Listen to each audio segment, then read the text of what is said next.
베나TV 시청자 여러분 안녕하십니까? 우리 사회의 주요 인물들을 찾아뵙고 직접 살아온 얘기를 듣는 베나 초대석, 오늘은 최상식 선생님 모셨습니다. 안녕하십니까? 안녕하십니까? 최상식 선생님은 71년 KBS에 입사하시고 전설의 고향 그리고 보통 사람들, 대한민국 역사상 최장수 1일 드라마죠. 네, 연출자로도 유명하십니다. 또 저승사자의 이미지를 직접 만드신 분으로도 아주 유명하시죠. 그리고 개인적으로는 제가 첫 직장 생활을 할 때 제가 말단이었을 때 제 직장 상사하기도 하셨습니다. 80 몇 년? 89년, 90년 그 무렵입니다. 네. 그때 참 새파란 정말 전도 양양한 청년이셨는데 네. 보니 네, 20대 초중반 그 무렵입니다. 네, 오늘은 이제 드라마, 그러니까 한국 드라마의 산 역사시나 마찬가지인데 그 얘기를 좀 쭉 길게 듣고 싶어서 모셨거든요. 46년생이시죠? 네. 태어나신 곳은 마산. 마산서 한 40열이 들어가는 산골이에요. 네. 네. 뭐 아주 산골이에요. 한 30포 정도 그럼 사는. 차도 잘 안 들어오고 그런 데였나요? 그건 물론이죠. 이제 근데 초등학교가 옛날에 네, 국민학교가 우리 동네에 있어서 다행히 그 산골짜기 뭐 10리 이상 떨어진 밖에서 산골짜기에서 다 우리 동네 학교로 왔죠. 학교 이름은 뭐였습니까? 진북국민학교. 진북 네, 국민학교. 네. 동창분들 지금도 만나시나요?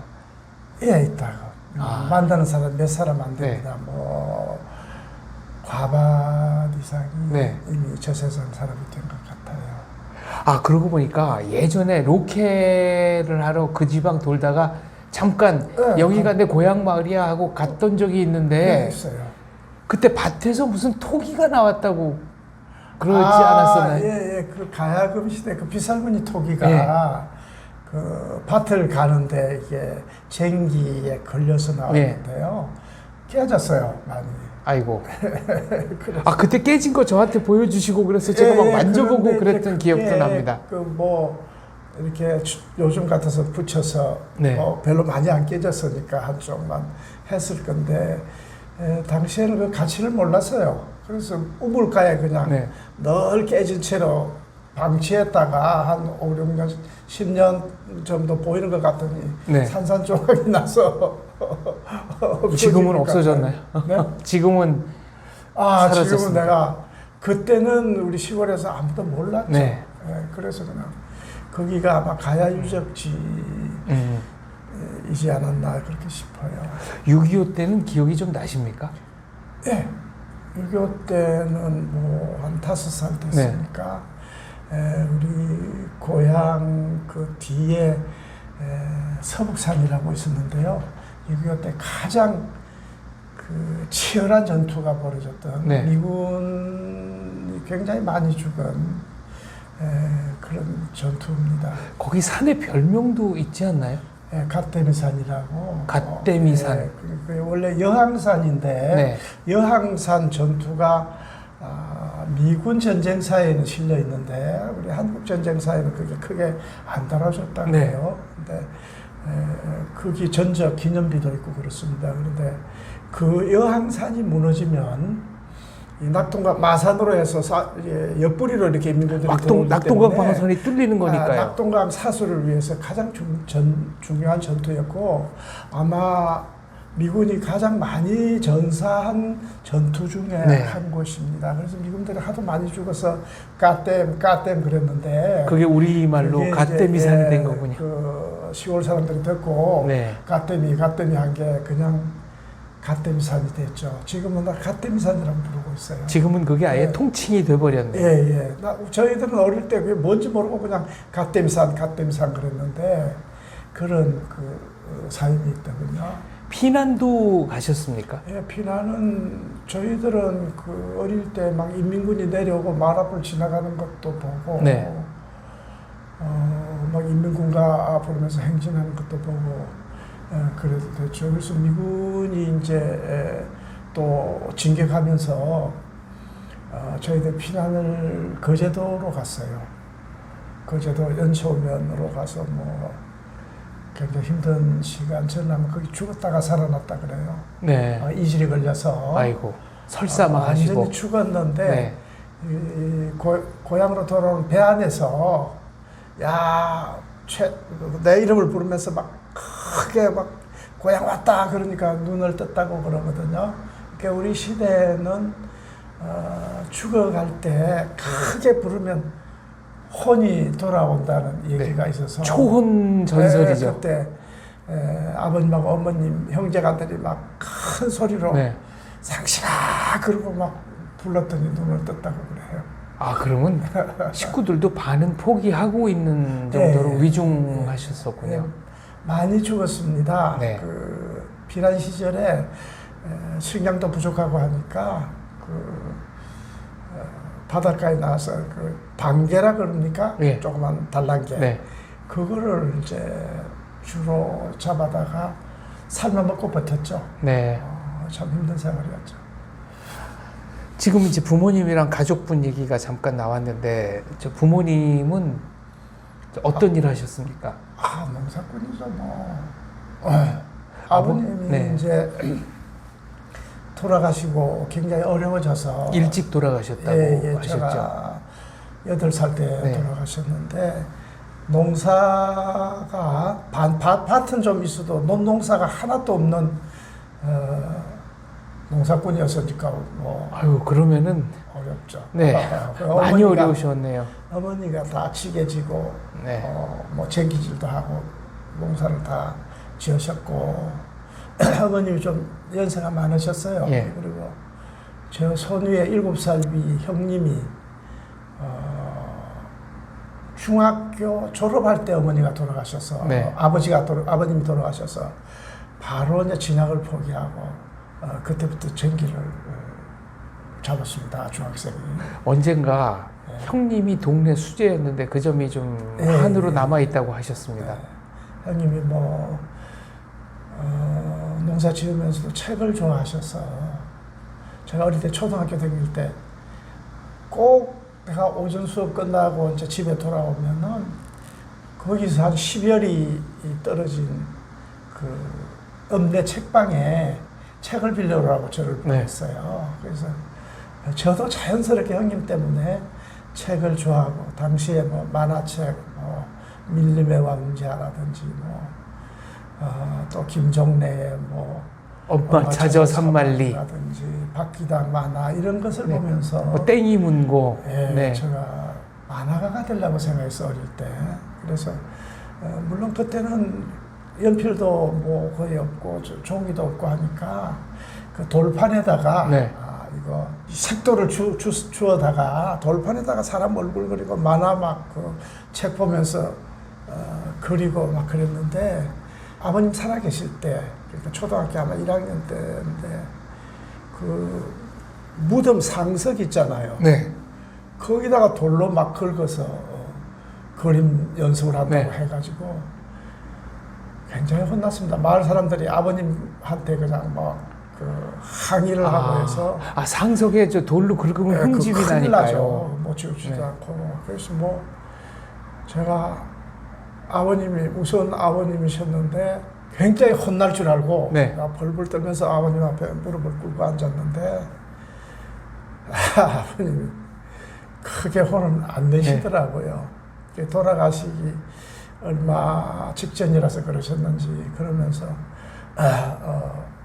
옛날 그 아버님은 그 한석봉이라고 그런 것 같은데 한석봉이는 이렇게 붓글씨 쓴 사람이니까 한석봉이가 아닌 것 같은데 장관 아버님은 옛날 한석봉이가 진짜 글 공부를 안 하고 그림만 그려서 아버지 혼을 내려고 불렀는데 네.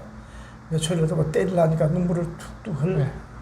흘리는데 그 눈물방울이 방바닥에 먼지가 뽀얀 네. 방바닥에 떨어졌는데 울면서 무심코 손을 이렇게 쓱쓱쓱쓱 하는데 네. 대나무를 난초를 치고 네. 대를 치니까 그 먼지에다가 눈물 자국으로 그 아버지가 안 말리고 그냥 뒀다 이런 얘기를 어린 나한테 해주시더라고. 그러면서 제가 예. 혼이 안 났는데 네.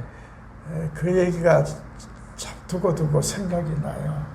한석봉이가 아니고 아마 장승업쯤 되지 않을까요? 장성이나 두고 장욱진 선생님 현대화가지만 딴 얘기 아닌가 싶었는데 네. 그때는 한석봉이가 명필 한석봉이에 대한 전설이 많았잖아요. 워낙 많았으니까요. 그러니까 아버님도 한석봉이라고 그렇게 말씀하신 것 같아요. 그래서 내가 어릴 때는 적어도 한석봉인 줄 알고 있었어요.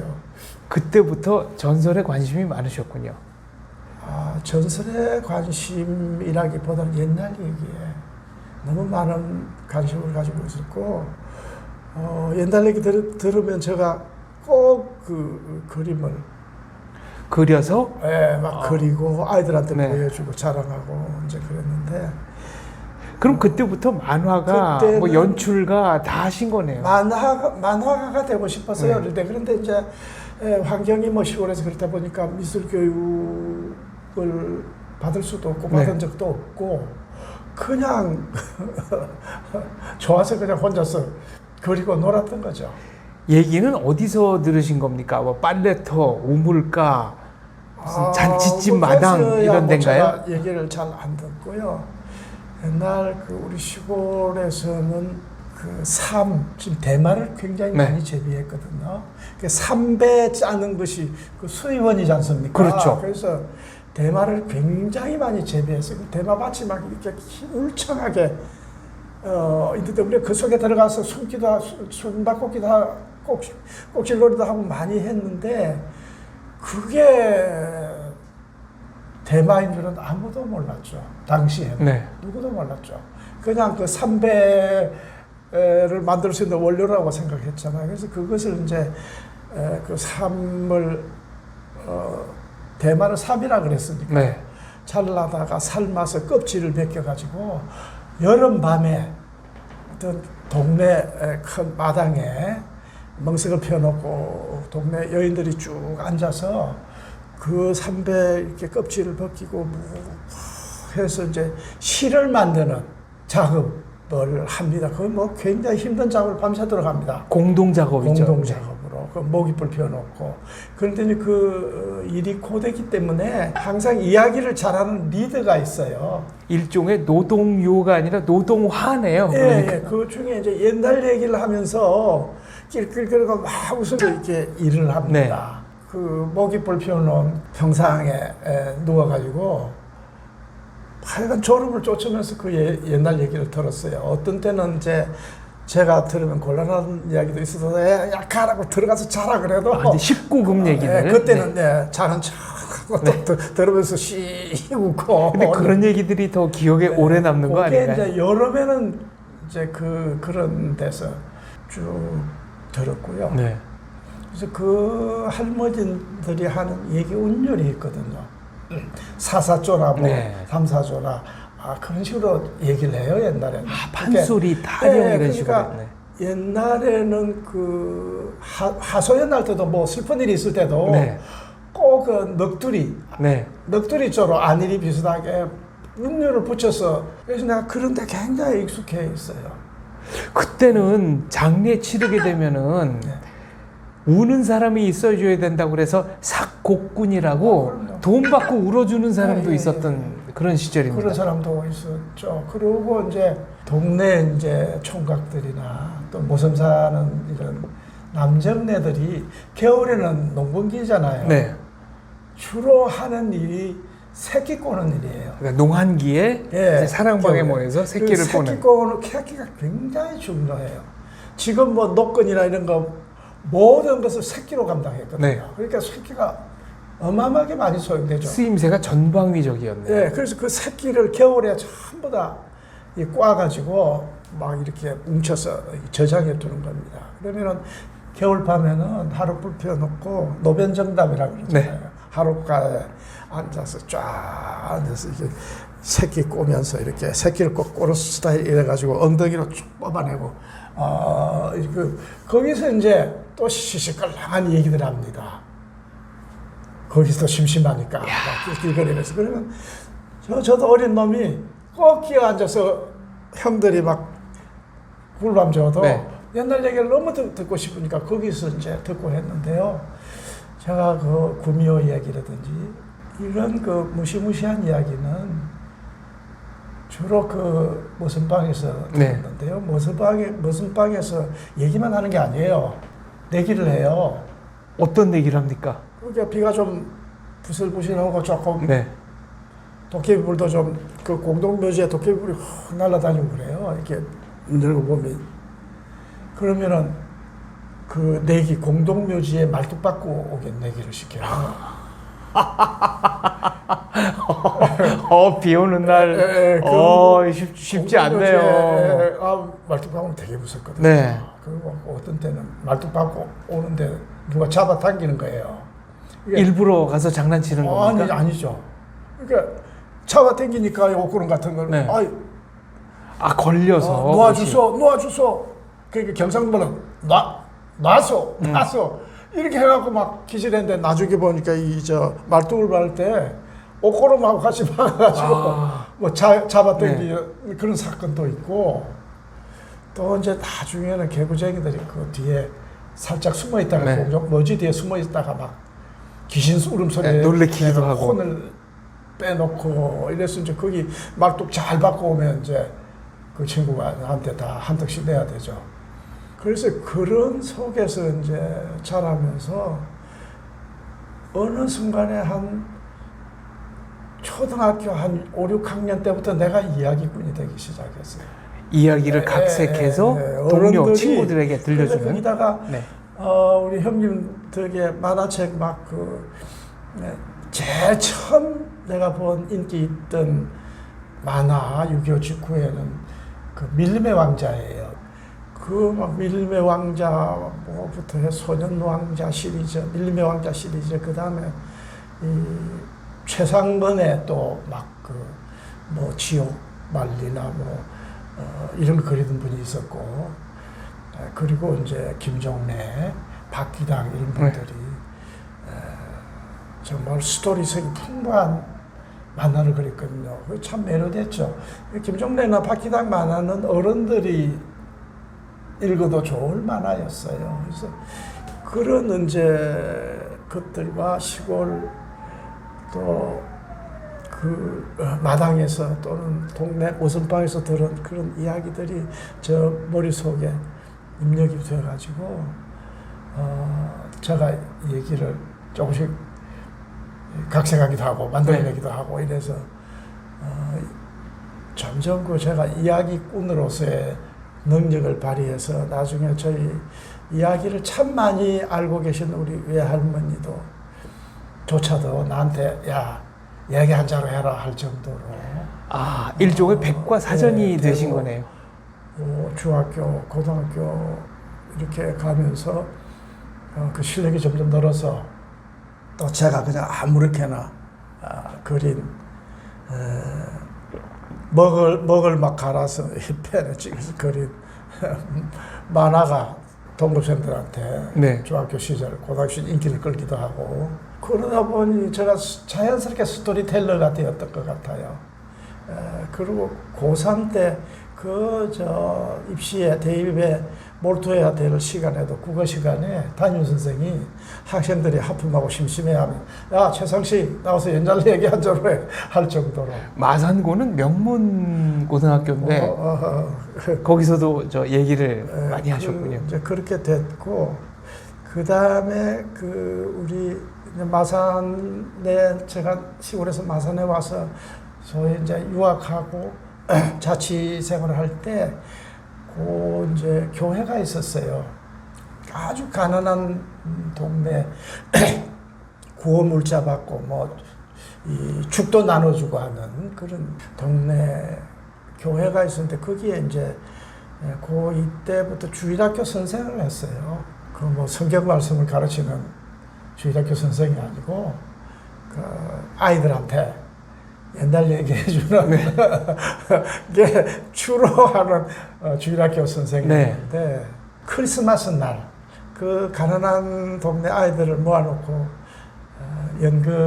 제가 연극 연출을 했죠. 첫 번 크리스마스.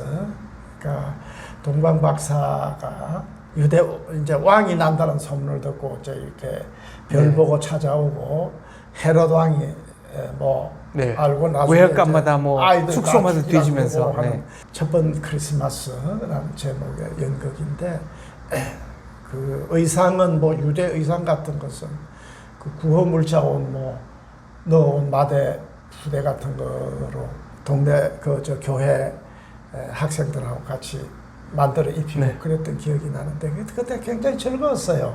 그래서 지금도 제가 연출자로서 제일 첫 번 연출자가 교회 주일학교 선생으로 한 첫 번 크리스마스 이거고 그때 이제 신께서 내가 장차 무슨 일을 해야 할지를 미리 예시해 주었던 게 아닌가 이렇게 생각하고 있습니다. 이야, 그 성극이 최초의 연출이시다. 예. 고등학교 때 진짜 연극을 하셨다는 얘기는 뭡니까? 아, 그게 이제 마산에 그 3.15 의거가 있었잖아요. 김주열이 마산상고 그래서 학생이었죠. 4.19에 도화선이 됐죠. 이제 그 3.15 의거 기념 회관이 지어졌어요. 고3 때, 고2 때인가? 그 회관이 지어진 기념 연극을 이제 네. 마산 극단에서, 마산 이제 시립극단에서 하게 됐는데, 그게 이제 학생들이 한 두서너 명 필요해서 네. 마산고등학교로 뽑으러 왔는데요. 제가 그때 연극반에 있었어요. 고등학교 특활부에. 저하고 또 제 친구가 뽑혔어요. 가서 이제 뭐 그 장용학의 태양의 아들이라는 소설을 각색해서 한 연극이었는데 제가 아주 연기를 잘했다고 그래요. 네. 사람들이. 근데 거기에 이제 중앙대학교 연극학과 출신 어른 배우가 있었는데 저를 좀 보자 그러더니 굉장히 소질이 있으니까 중대 연극학과로 가보는 게 어떻겠느냐 이렇게 했는데 그때는 좀 지나가는 소리로 그냥 치부하고 별로 관심은 안 두었었는데 고등학교 졸업이 가까워서 어디로 갈까 이렇게 이제 고민할 때 당시는 뭐 1963년 이럴 때 대개 시골에서 벽촌에서 저같이 어렵게 가족들이 다 희생해서 우리 중에 식구 중에 한 사람만 학교 보내자 이런 거였거든요. 그렇죠. 저도 다 희생하고 우리 뭐 형제가 우리 누나 여동생 다 초등학교 포기 뭐 우리 형님도 벽촌 수재라고 뭐 했었지만 중학교 포기하고 나 혼자 이제 운 좋게 선택된 네. 거예요. 공부를 시킬 때는 되게 법대 가는 거를 그렇죠. 했고, 그때는. 당시는 또 가난한 집 또 아이들은 육사 가는 것도 굉장히 네. 선호했어요. 육사, 해사, 공사, 네. 사관학교 많이 갔죠. 예. 그런데 이제 제가 조금 그 연자법에 걸린 사항이 있었어요. 그때만 해도 연자주에 있었습니다. 어떤 분이 굉장히 활동을 하신 그게 건가요? 심할 때죠. 이게 제 사촌 형이 아마 지금 생각해 보니까 켈러 부대였던 그 군대에서 있었던 것 같은데 휴가 때 한 번씩 오시면은 대계급장도 달고 왔다가 네. 소위 계급장도 달아왔다가 계급장이 뭐 계속 바뀌어요. 네. 그리고 또 한동안 소식이 없다가 나타나고 그래서 최정해보군데 켈러 부대 북한에 왔다 갔다 북한 공작부대. 아니었나 싶은데 그러다가 행방불명 됐어요.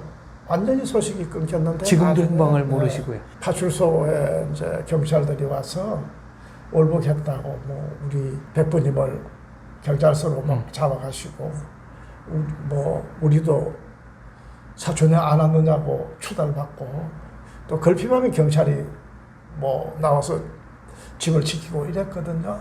저는 그 사촌적인 기억이 조금 있어요. 어릴 때 6.25 네. 직후에 나를 참 귀여워해 주셨다 하는 생각이 있는데 그거밖에는 없거든요. 근데 그게 연자법에 걸려서 상당히 제약이 많더라고요. 그러니까 법대 안 되고 사관학교 안 되고 뭐 하여간 공무원 임용도 안 공무원도 좀 되고. 곤란하고 그랬나 봐요. 그래서 연극이다 이제 이렇게 생각이 된 거죠. 그래서- 연극영화과는 연자주의가 적용이 안 됐으니까요. 그렇죠. 뭐 예술 쪽이야 뭐. 그래서 네. 자, 내가 중대 그 어른 그 선배 연극할 때 그 양반 진짜 좋은 대로 중대 연극 영화과다 이렇게 이제 방향을 정하고 또 만화가가 되겠다는 꿈도 있었는데 제가 그림 공부를 정식으로 안 해가지고 아이디어는 많고 이렇게 저 만화 그려놓으면 참 다들 좋아하는데 스케치가 참 부족해서 그 한계를 느끼고는 있었어요. 네.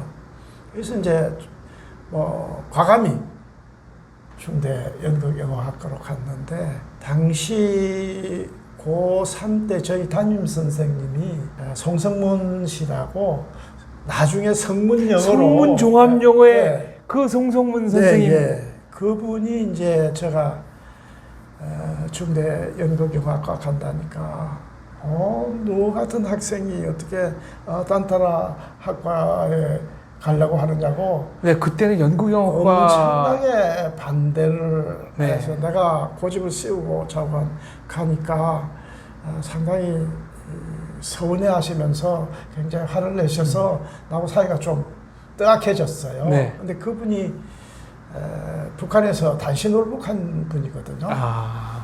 북한에서 6.25 때 단신홀복해서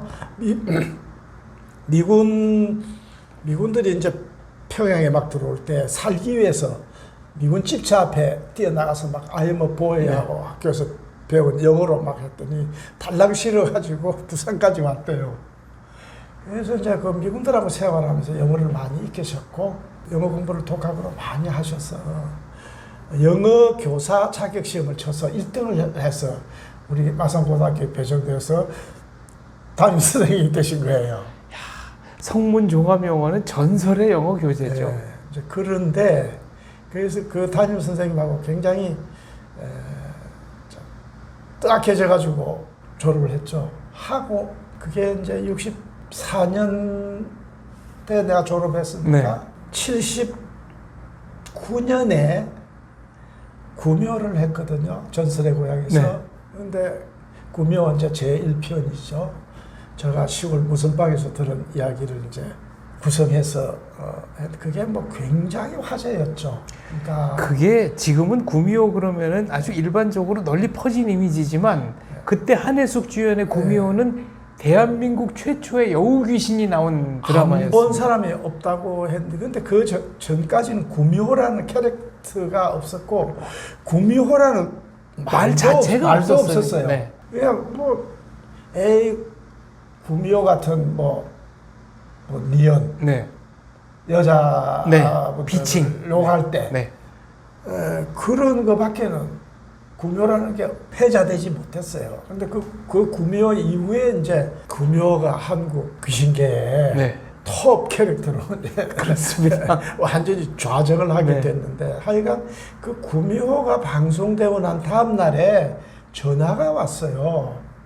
그래서 나를 찾길래 내가 전화를 받았더니 혹시 마산고등학교 나오지 않았느냐고 네. 그러면서 그렇다 하니까 나 송성문이야 그러는 거야. 네. 그래서 아이고 선생님 지금 어디 계십니까? 이랬더니 나 서울에 있어요. 나 돈 많이 벌었어요 이러더라고. 네. 북한 사투리가 좀 있어요.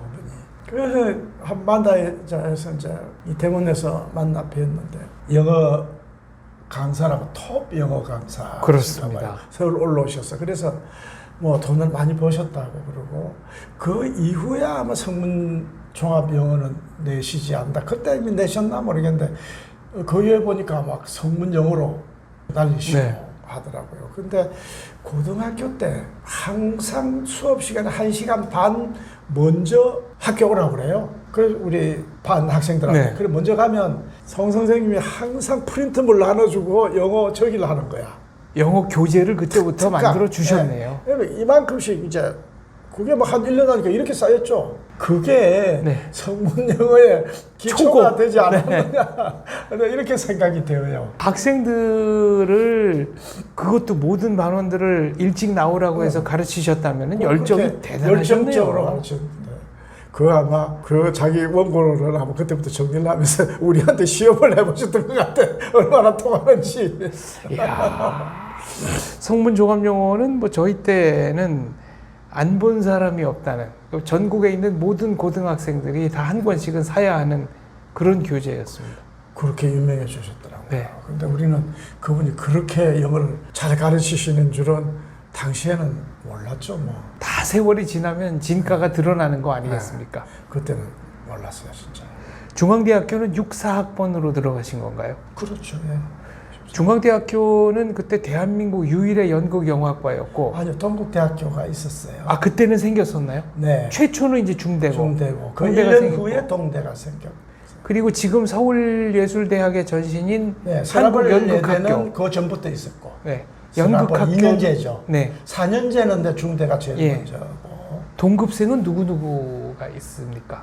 뭐 제가 시골에서 서울 오니까 동급생들이 다 무섭더라고요. 서울에서 뭐 네. 저는 뭐 완전히 시골촌 출신이 명함도 내밀 수 없죠. 뭐 그냥 이러고 공부만 했죠. 근데 이제 지금까지도 왕성한 이제 활동을 하고 있는 박인환, 박인환, 예, 그 다음에 이제 최주봉, 쿠웨이트 박으로 유명한 최주봉, 네. 뭐 이런 친구들이 극단 가교 멤버네요. 윤문식, 그 다음에 이제 마당놀이로 정말 네. 일세를 품이한 윤문식 이런 친구들이 다 동기, 예, 동창이시군요. 예. 여자 배우는 유명한 분이 여자 안 나왔습니까? 배우는 탤런트 한 사람이 초기에는 있었는데 네. 크게 성공을 못 거두고 됐고 여배우로는 그렇게 이름 있는 후배들이 이제 여배우들이 좀 많이 나왔죠. 선후배로 같이 생활을 대학 생활을 하셨던 분들은 누가 있나요? 제가 1학년 때 해병대 지원해서 갔다가 복교를 하니까 네. 뭐 이제 내 3년 후배들하고 같이 공부하고 그러니까 뭐 지금 방송인 저 성우 송도순 씨가 이제 3년 후배로 같이 공부를 했고 그 한 해 밑에 후배들하고 주로 많이 연극을 했어요. 제가 연출을 하고 안병경, 예, 안병경은 당시에도 TBC 탤런트였고 서인석, 서인석, 그 다음에 뭐 이호춘, 반석진 뭐 탤런트 된 사람 많고 장나라 아버지 이제 주호성 씨, 그 밑에 후배였고 그런 친구들하고 어울려서 많이 소극장에서 뒹굴면서 연극을 했습니다. 대학 때 공연하셨던 작품 중에 어떤 게 생각나십니까? 그 워크숍 작품으로 네. 한 유진온일의 너름나무 밑에 욕망이 네. 당시에 대학극으로서는 정말 굉장히 높다. 기성극 못지않다는 그런 평가를 받았죠. 근데 거기 보면은 당시에 박인환, 최주봉 이런 친구들이 윤문식 이런 친구들이 다 출연했거든요. 그러니까 호화 캐스팅이네요. 그 당시 뭐 초화 캐스팅이죠. 그러니까 연기력이 탄탄했어요. 그 무렵도 이미. 그게 이제 제일 기억나고 그 다음에 이제 단막극 저희들은 뭐 그냥 소극장에서 살았어요. 네. 정말 열심히 했어요. 그러니까 서인석 또 안병경 이런 친구들이 거의 뭐 하고 소극장에서 먹고 자고 하면서 제가 유일한 연출자였고 같이 연극을 했는데 어떤 시기냐 한 개 끝나고 나면 그 다음 거 준비하고 계속 그랬는데 시험 때 오후에 1시부터 연극하잖아요. 네. 그러면 오후 2, 3시 시험이 있잖아요. 그러면 공연 시간이 좀 안 맞는데 분장 안 공연 지우고 시간은 이제 가나요? 뭐 맞는데 분장이 되죠. 분장이 한 번 분장하면 그 옛날에는 지우고 굉장히 어렵잖아요. 네. 그 분장 제가 이게 후배들한테 다 신문지로 봉지를 만들어 씌워가지고 눈만 이렇게 내놓고 네. 교수님한테 가서 죄송합니다. 이 후배들이 고민하는데 보여줄 수는 없고 이렇습니다. 양해해 주십시오. 그리고 봉지를 쓰고 시험을 볼 정도로 그렇게 열심히 했어요. 낭만 가득하던 시대군요. 낭만 좋았어요. 중대는 1기 멤버가 추송웅, 박근형, 네. 2기가 연출자 김상열 이런 분들이셨죠. 김상열 씨는 2기고요. 네. 최정훈 씨가 계셨고요. KBS에서 아주 유명한 주인공만 한 탤런트시고 박근형 씨, 또 뭐 추송웅 이런 분들. 해병대는 자원 입대를 하신 거죠? 당시에 이제 제가 뭐 농사 한 떼기도 없는 집 농사꾼 출신이니까 굉장히 어렵게 공부했는데 네. 대학교 1학년 2학기 무렵에 도저히 학교를 다닐 수가 없었어요. 가정 형편이. 그때 등록금은 어떻게 조달하셨습니까? 그렇게 뭐 소도 팔고 또 우리 누나들이 뭐 공장에서 일하기도 하고 그래서 이제 보태주기도 했는데 서울에서 있을 데가 없어졌어요. 네. 그래서 군대 가야 되는데 나이 어리다고 받아주지 않았거든요. 그때 만 18살이었나 그랬을 거예요. 그래서 육군에는 지원이 안 됐어요. 나이 어려서. 근데 해병대는 된다는 거예요. 네. 그 해병대는 그때도 시험을 봤어요, 또. 그러고 해병대 이제 자원 때 했죠. 그때가 1965년이니 5월달이었는데 굉장히 훈련이 힘들 때, 공기가 세고. 이제 우리가 훈련받고 나서 훈련받고 나와서 자대 배치되어서 얼마 안 돼서 그 월남 파병, 네. 청룡 전투부대 최초의 제1진이 가게 됐는데 저는 뭐 어떻게 안 갔습니다만은 저희 훈련 동기생들, 훈련받은 입소 동기생들이 굉장히 많이 희생당했습니다. 그 생각하면 참 안 됐기도 하고 또 그런 고귀한 희생이 해병으로서 자랑스럽기도 하고 네. 그렇습니다. 제대 이후에 졸업을 하시고 71년에 KBS에 입사를 하시죠. 네. 그때는 KBS가 아니고 한국중앙방송이었나요? 네, 중앙방송국이죠. KBS 중앙방송. 그러니까 그때 문화공보부의 하나의 국이죠. 네.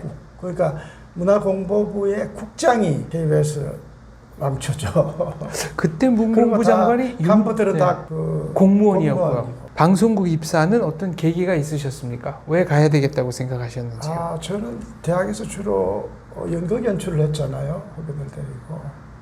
근데 이제 연극은 밥 먹고 살기 힘들잖아요. 그때도 그렇고 그리고 지금도 그렇습니다. 또 극단에 제가 실험극단에 잠깐 연구생으로 간 네. 적은 있어요. 대학 4학년 때. 그래서 거기서 줄곧 있으면 아마 실험극단 단원이 되거나 했을지 모르는데 저같이 이제 정말 눈물밥 먹으면서 시골에서 당장 생계를 직접 네, 해결하셔야 되는 저로서는 입장에서는 졸업하자마자 생계가 이제 당장 네. 걱정이잖아요. 그러나 방송국은 일단 안정적인 직장일 수 네. 있으니까. 그리고 그 당시 KBS TV가 굉장히 이제 인기를 끌 때예요. TV 드라마가. 그래서 이제 방송국을 필연적으로 가게 됐죠. 안 그러면 생계 유지가 안 되니까 안 그러면 시골에 불가피한 제가 내려가는데 선택이셨네요. 네. 가야 되는데 농사 짓는 기술도 없고 또 저희 형님이나 어머님 기대치도 있는데 네. 어떻게 하겠습니까?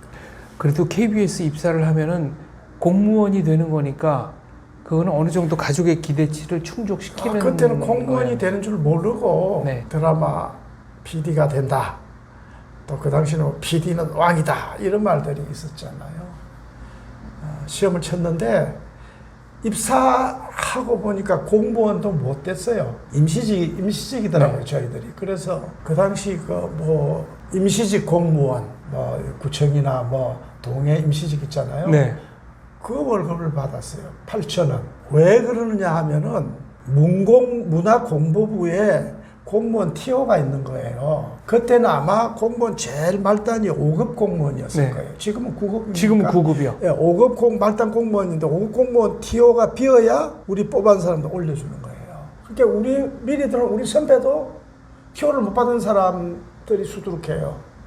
그 티오가 비면 한 사람씩 한 분씩 올라가는 거네. 정말 우리 동기들이 프로듀서, PD의 꿈을 안고 드라마 연출을 하겠다 또는 교양 PD가 되겠다, 기자가 되겠다 해서 참 우수한 그 동기들이 많이 왔는데 한 반 이상이 중도에 포기하지 않았는가 이렇게 생각돼요. 그런 상황을 알고. 그러나 저 같은 사람이야 포기할 수 없고 네. 돈을 안 받아도 그 일이 좋으니까 견뎌내고 버텨냈던 거죠. 그때는 여의도가 아니라 네. 남산에 있던 남산에 시절이죠. 있었습니다. 어느 자리였습니까? 네? 남산의 어느 남산 자리였죠? 뭐 지금 어떤 건물로 쓰이고 지금은 있죠? 영화진흥공사 뭐 됐나 리라국민학교 밑에 네. 쭉 밑에 남산 올라가면 있었죠. 입사해서 하셨던 일은 어떤 겁니까? 드라마 연출, 저 보조 연출이죠. 어떤 작품 보조 연출하셨죠? 꽃피는 발도강산 보조 연출도 하셨고 그거는 나중에 이제 그 네. 후고 71년도 들어갔을 때는 KBS에는 실화극장이라는 게 네. 가장 인기 있었어요. 실화? 방공 드라마지. 방공 실화극장. 실화극장이 네. 굉장히 인기 있었어요. 이렇게 이 방공 드라마를 북한 뭐 내용들 간첩들 얘기지만서도 굉장히 그 재밌게 네. 풀어서 이상하게 인기 있던 시절이에요 당시에. 그리고 TBC 쪽에는 이제 일일 연속극이 네. 굉장히 옛날에 네. 이 길은 꽃가마 타고 그 주제가가 생각나요. 그게 이제 인기를 끌었고 우리가 들어와서 얼마 안 됐 KBS 들어서 얼마 안 됐을 때 KBS에서 이제 여로가 뭐 또 폭풍적인 인기를 끌면서 TV 드라마가 완전히 이제 국민 대중에 제일 선호하는 그때는 여로가 72년에 끝났죠. 끝난 네, 거는 여로가 72년인데 제가 여로 인턴도 했어요. 네. 실화극장 뭐 영시지렁인가 최무룡, 윤정이 나오는 프로가 있었는데 거기에 인턴을 처음 하고 그 다음에 이제 여로의 인턴 그게 인턴인데 조연출도 못 되는 조연출 보조를 네. 했는데 당시에는 굉장히 거칠었거든요 방송. 프로듀서가 그냥 막 의자도 맘 집어던지고. 네. 무시무시했어요 제가 볼 때는. 그게 제가 적응이 안 되더라고요 그 환경에. 그래서 조연출이 해야 될 일이 많아요. 막 이 세트 짓는 사람들한테 해서 세트도 막 고치라 지어라 뭐 소품수들 또 지어서 소품도 해. 그러니까 스타디오의 모든 책임은 조연출이 다 진행해야 되는데 저 어리버리했어요. 네. 또 스태프들이 무서웠어요. 저는 좀 막 고치고 무서우니까 내가 막 이렇게 주도해서 해야 되는데 널 가서 좀 해주세요 하고 어리버리해서 여러 그 작품을 쓰시고 연출하는 선배 이남섭 선배가 저를 보고 늘 너는 빵 장사나 하지. 딴 직업 찾아라. 들어와서 내 고생시키고 너 고생하느냐고. 네. 그리고 뭐 기차에 부딪힌 놈 같다느니 네. 하는 얘기를 굉장히 많이 들었어요. 처음에는. 나중에 이제 좀 적응이 돼서 네. 좀 뭐 버텨냈는데 왜냐하면 우리 동기들이 나 외에는 다 사회생활을 하고 온 사람들이었는데 나만 대학에서 바로 나와서 졸업하자마자 왔더니 굉장히 그런데 적응이 좀 안 됐어요. 그래서 제가 상당히 열등 조연출이었어요 처음에. 지금이야 뭐 사전 제작 얘기도 하고 그러지만 그때는 방송 시간은 정해져 있고 그때까지 분량을 뽑아내야 되니까 그럼요. 그런 식으로 긴장감을 좀 유지하면서 다소 강압적인 분위기가 없지 않아 있었다고 그렇게 안 들었습니다. 하면 펑크니까 뭐 어쩔 수 없는 상황이죠. 그게 그렇게 바짝 정말 생방송이나 거의 생방송은 아니라도 생방송이나 다름없는 그런 긴장감 속에서 해내야 제 시간 안에 작품을 끝낼 수 있고 제 시간에 끝내줘야 다음 프로가 또 탁 세트 짓고 들어가는 거예요. 그러니까 거기에 차질이 생기면은 줄줄이 펑크가 나는 거예요. 그때는 세트장 여유도 없었고 스튜디오도 뭐 한 군데였나요? 드라마 스튜디오 메인 스튜디오 한 군데하고 보조 조금 드라마도 하고 뭐 드라마 쇼 이거를 거의 한 군데서 소화하다시피 했으니까요. 토크쇼라든지 뭐 하는 거 하고 뉴스 스타디오 조그만 거 하나 있고 그 정도였죠. 힘들었어요 당시. 이야 정말 옛날 얘기네요. 그때는 또 녹화를 하다가 펑크가 나면은 그 부분부터 다시 찍는 게 아니라 처음부터 다 다시 했어야 됐다면서요. 우리 들어갔을 때는 그 시대는 조금 지났어요. 네. 그러니까 제일 처음에 생방송처럼 녹화기가 없어서 생방송으로 하다가 그냥 지금 찍는 게 바로 방송에 나갔죠. 네. 그 다음에 녹화기 한 대가 들어와서 말하자면 엔진 하면은 처음부터 다시 쫙 끄야 되는 시대가 또 몇 년 있었고 네. 나중에 이제 우리 들어갔을 때는 녹화기가 2대 있어서 그 정도는 아니었는데 아, 그럼 틀리면 이제 틀린 네. 데부터 다시 할 수 있었군요. 편집을 하기가 좀 까다로웠기 때문에 네. NG 없이 녹화를 뜨는 것이 최상의 제일 덕목이던 최상의 시절. 방법이었어요. 그 당시 또 기억나는 작품은 어떤 게 있으십니까? 여러 있고요. 진짜 이제 조연출로 성격되어서 많은 프로를 했는데 파도라는 작품, 이호춘이 데뷔한 파도라는 작품도 제가 조연출했고 조연출하다가 제가 교통사고로 다리가 부러져서 한 방송국 3개월 병원 생활을 하고 아이고. 한 1년 절고 다니기도 했고 네. 거의 이제 그런 까다롭게 속초 방송국으로 발령이 나서 그때는 속초 방송국으로 발령받으면은 좌천됐다고 할 좌천이 정도입니다. 아니죠. 완전 끝이죠. 뭐 올라올 수 있는 길이 없어요. 그때는 아, 그럼 이제 그다음에 네. 제가 데미지를 나고 갔기 때문에 집행을 짓고 네. 이제 갔고 속초는 제가 38 이북은 가본 적도 없는 지금 대관령 길이 원웨이였어요. 이야. 대관령 넘어갈 때 네. 이쪽에서 갈 때는 저쪽에서 그렇죠. 막고 참, 있다가 예, 네. 예. 수신호로 그래서 참 황당하더라고요. 황당하고 그리고 TV가 없잖아요. 속초에 TV가 내가 없었습니다. TV 우리 들어갈 때는 TV 드라마 연출자로 시험 봐서 들어갔잖아요. 네. 그런데 속초에 가서 우리가 빈대떡 돌린다 그래요. 팡 틀어주는 거 있죠, 노래. 아, DJ. 예, 빈대떡 돌리고 이제 그 쓰는 거예요. 사연도 쓰고 이제 그 우리가 다 써서 그 시골 아나운서한테 넘겨주면 네. 하면 계속 그 노래 선정하고 그래서 막 그 당시에 통기타 부대들 뜨고 송창식이니 뭐 막 뜨고 할 때 제가 모르는 노래가 없었어요. 그거 막 1년 동안 이 빈대떡만 굽고 있었으니까 한 1년 지나고 12개월, 13개월 이러니까 뭐 완전히 잊혀진 사람이 되고 아, 그때는 순환 근무가 아니어서 네. 내려가면 못 올라오는 내려있으니까 시대였군요. 방송공사로 성격이 됐어요. 네. 한국방송공사. 공사로 성격이 되고 그런 이제 와중에 저가 이제 올라온 것은 저를 기억해주는 선배들, 특히 이제 꽃피는 팔도강산이라는 대형 프로젝트가 네. 1연속극으로 기획되면서 전국 우리나라가 이렇게 막 산업화 사회를 부러지면서 막 전국에 산업화 단지 만들고 뭐 공장들이 우죽순처럼 생기고 막 이렇게 박 대통령이 산업화에 시동을 걸 때 꽃피는 팔도강산이라는 프로가 그런 현장을 돌아가면서 보여줬거든요. 그렇게 김희갑 황정순 부부가 전국 팔도 그렇죠. 각지에서 일하고 있는 아들, 딸, 며느리 사위를 찾아다닌다는 내용이었습니다. 그러니까 그게 이제 처음에 포항제철, 네. 포항제철에 처음 막 이렇게 고로에서 큰 샘물이 막 쏟아질 때 그런 것도 드라마 속에서 직접 보여주기도 하고 또 대한항공이 파리 유럽 노선을 네. 처음 개척해서 비행기가 대한항공이 처음 파리로 뜰 때 비행기 안에서 막 촬영해서 이야. 드라마를 보여주기도 하고 이제 그때 그런- 딸이 스튜어디스로 취직한 걸로 나왔었나 그렇죠? 예?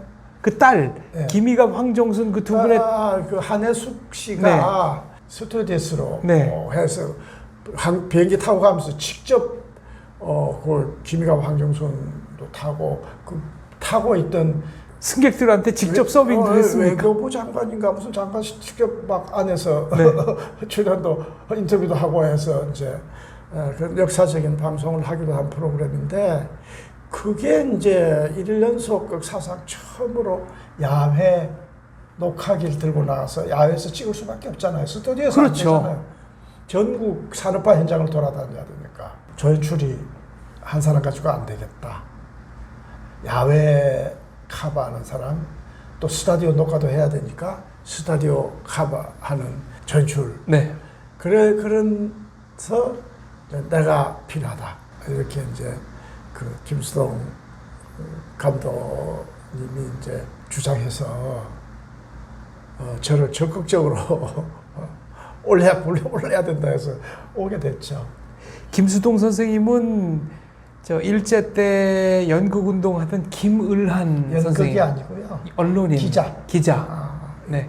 연극 평론을 쓰셔서 제가 예, 연극인으로 기억을 하고 있었네요. 시고 뭐 황실 집안이죠. 안동김 네. 씨 장남이시고 그 김수동 씨 삼촌 되시는 분이 덕혜옹주 하고 결혼시켜 놨던 사람이 있죠. 네.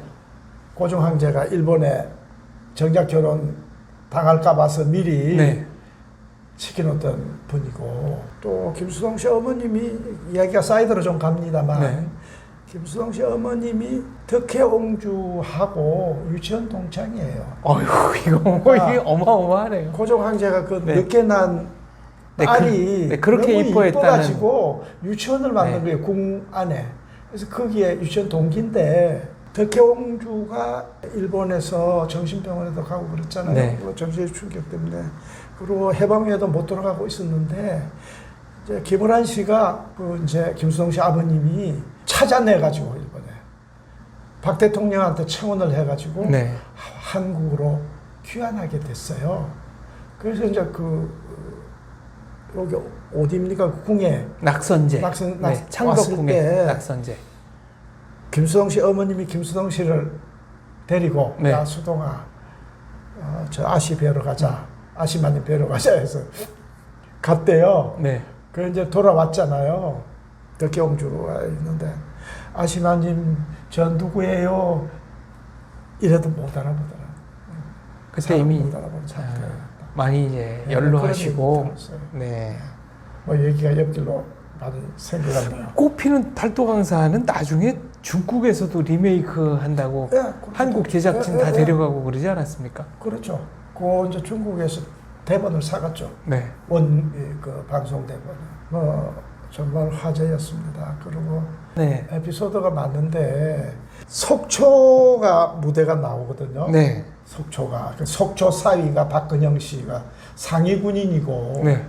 그 딸이 속초에 사는 딸이 태연실이에요. 근데 여로의 그 감골 식당 주인 어머니. 뭐 그때 태연실 씨 인기가 여로의 여로의 여주인공. 여주인공이기 때문에 인기가 최고였을 때고, 그런데 이제 속초로 왜 설정이 됐느냐, 나 때문에 된 거죠. 내가 해야 속초 된다. 방송국에 갔다 왔으니까 그 설악산 동해바다 풍광도 좋고, 북한에서 이렇게 넘어온 아바이 마을. 함경도 아바이 마을이요. 또 이게 네. 산도 많고 정말 관광지고 좋다. 그래서 이제 속초사에 설정을 하고, 제일 못 사는 딸, 이렇게 김효 한경순 씨가 막 늘 이게 가슴에 맺혀 있는 아픈 딸이 손가락. 이제 네.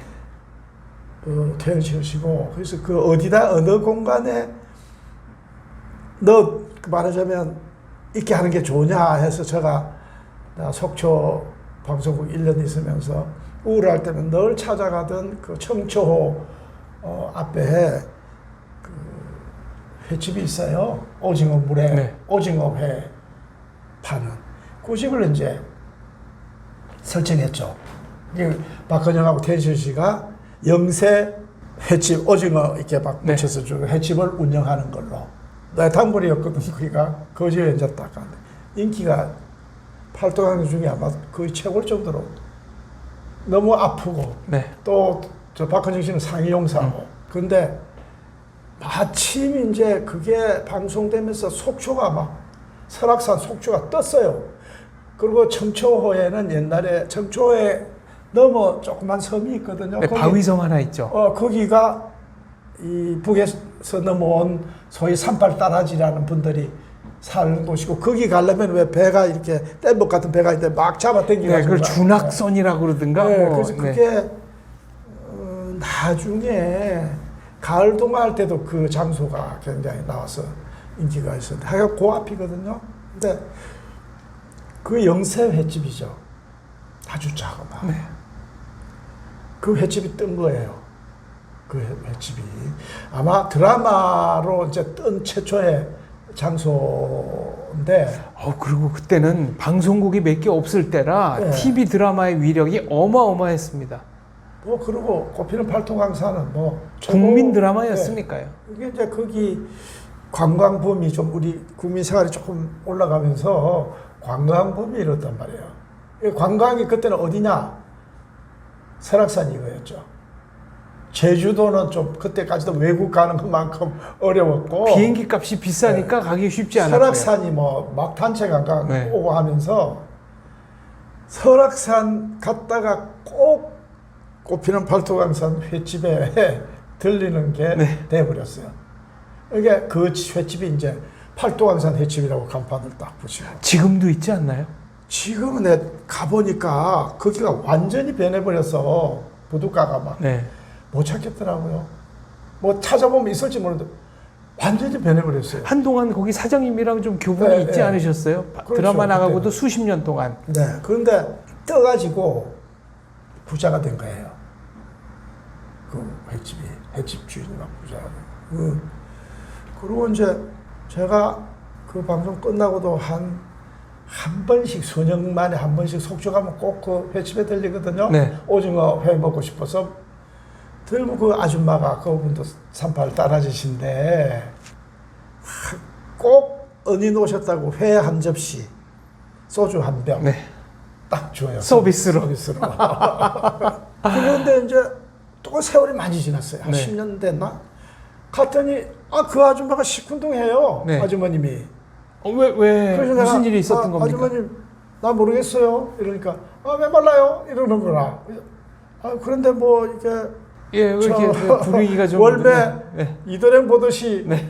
뭐 그렇습니다. 이랬더니 그럴 수밖에요. 이러는 거예요. 아니 왜? 그게 무슨 소리에 물었더니 선생님 덕에 돈을 많이 번 거는 좋았는데 돈을 버니까 서방님이 바람이 나셔서 아이고 이게 또 관리가 씨앗을 잘안 받았다는 돼서. 거야. 젊은 여자하고 해가지고 그 건물도 빌딩 사고 막 그랬대요. 따로 사는 거야. 아유.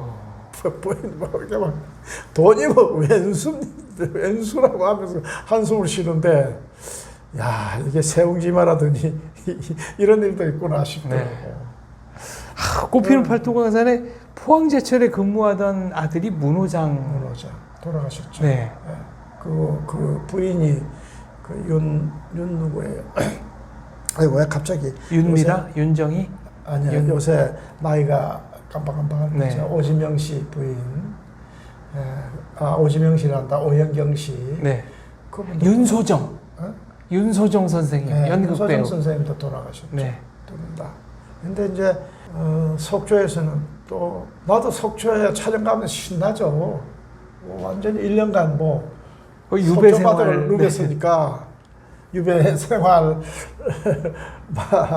유배 생활이었. 아주 말을 했지만 지금 네. 생각하면 너무 좋았던 것 같아요. 그리운 속초네요. 예. 그런데 이제 그 당시에는 꽃피는 팔도강산에 대한민국 최정상의 배우들이 다 나왔거든요. 그러니까 영화 배우들은 TV 드라마에 잘 안 나오는데 네. 이거는 뭐 좀 정책 프로고 해서 다 나왔어요. 그러니까 김합, 황정순도 영화 배우잖아요, 원래. 네. 그리고 최은희. TV 드라마에는 뭐 안 나오는 장관이잖아요. 최은희 선생이 장녀로 나왔나 그렇죠? 김희갑, 김희갑 황정순의 장녀. 그 장민호 씨, 그 다음에 또 더구나 박무 씨, 또 뭐 태연 씨, 그 다음에 이제 도금봉 씨도 뭐 TV 드라마에 나오는 분이 아니잖아요. 그리고 이제 그때 당시 한참 인기가 또 한혜수, 또 뭐 이런 이렇게. 인기 있다는 사람들은 뭐 곱빼기로 출연한 거죠. 그러니까 촬영 나가면 대단했어요. 사람들이 좋아하는 강도가. 네. 그러니까 이제 KBS에서 촬영만 하고 오지 말고 주민들을 위해서 쇼를 해주라. 이렇게 돼서 촬영 끝나고 나면은 그 이제 배우들이 시민회관 같은 데 가서 극장 같은 데서 이제 무료 공연을 한 거예요. 악산이 뭐도 다 탤런트들이 아코디언도 키고. 네. 그러면 그렇게 호화 멤버가 출연하는 쇼가 네. 대한민국에 있겠어요? 아, 드라마의 한 장면을 무대에서 보여주는 겁니까? 뭐 보여줄 뿐만 아니고 장기들이 다 있으니까. 네. 그런데 또 이게 그 쇼를 하면 사회를 제가 봤어요. 조연출이. 멀티플레이를 하셨네요. 그럼 이제 김희갑 선생 노래 뭐 끝내주잖아요. 김혜갑 선생은 나중에 그래서 프로 이상이죠. 프로 네. 이상의 노래 실력인데다가 모창 있잖아요. 네. 현인 막 노래 막 이게 막 턱 떨면서 부르고 그 다음에 이게 저 북에서 오신 분이기 때문에 김희갑 씨도 네. 거기 속초에 관객들이 거의 다 이게 그때 함경도 분들이 많았고 아바이들이나 뭐 38선도 뭐 네. 소위 뭐 그런 말 하면 안 되지만 38 따라지 분들인데 그런 표현들을 좀 뭐 하셨죠. 김희갑 씨가 나와서 막 두방강아 부르고 뭐 불효자는 옵니다. 불효자는 옵니다 막 부르고 막 하면 앵콜하고 막 엉엉울죠 다막 한번 딱. 김혜갑 선생은 80몇 년도에 최초로 이제 저 남북 이렇게 교환 방문해가지고 공연할 때 그때도 북한에 가셔가지고 송혜 씨가 안 갔나? 김희갑 씨 갔나?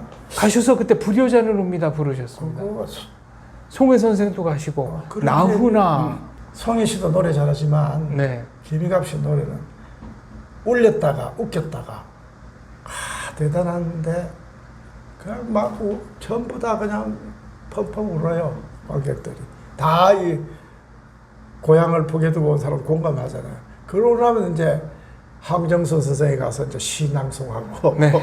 레파토리가 종합 공연이었네요. 네.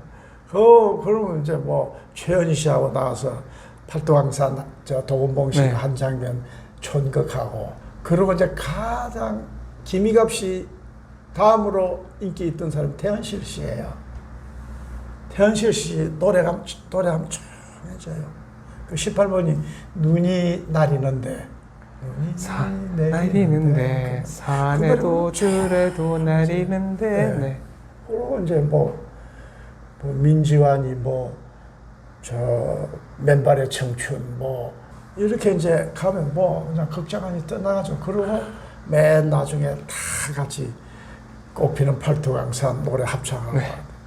그런 열기 두 번 다시 없지 않을까 싶어요. 야, 낭만이 가득하던 시대입니다. 지금 민지환이라는 이름을 듣는 순간 에피소드 하나가 떠올랐는데 한혜숙의 애인이 민지환 아니었습니까? 민지환하고 또 하나 젊은 친구가 삼각관계였어요. 네. 그런데 민지환 극 중에서 그 아버님이 거의 유명한 기업인이어가지고 나중에 그래서 반항아 그러니까 민지환 씨가 당시에는 반항아 이미지로 네. 인기가 있었어요. 그래서 저기 황정순, 김희갑 두 분이 이제 처음 상견례를 할 때 기업인이라고 그러면은 신부가 혹시 주눅 들까봐 저 조그만 가게 구멍가게 한다고 막 그랬다가 하여튼 여러 가지 좀 재밌는 에피소드가 생각이 납니다. 그래서 이제 그 꽃피는 팔도강산 이후에 어린이극장 이런 걸로 네. 데뷔를 하게 됐죠. 그 데뷔 얘기는 잠깐 끊었다가 2부에서 마저 여쭙도록 하겠습니다. 네. 네, 일단 1부는 여기까지 하겠습니다. 감사합니다. 네. 아이고.